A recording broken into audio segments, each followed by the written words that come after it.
असं माझ्याबरोबर झालं तरी काय? तर नमस्कार मित्रांनो, माझं नाव आहे तुकाराम आणि हा ब्लॉग स्टार्ट होतोय डायरेक्टली हिरण्यकेशीला.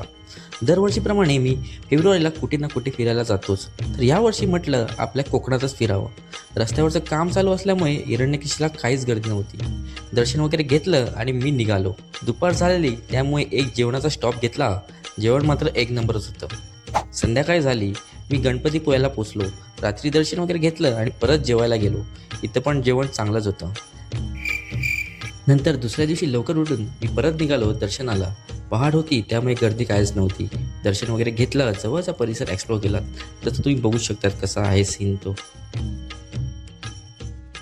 जाताना प्रसाद वगैरे घेतला आणि आम्ही निघालो मालवणला यायला.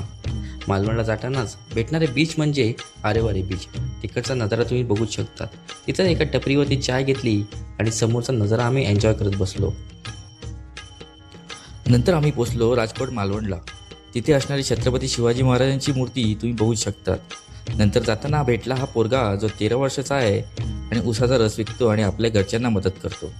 नंतर घरी येतानाच आपली बाईक मध्येच बंद पडली. टेन्शन खूप आलं.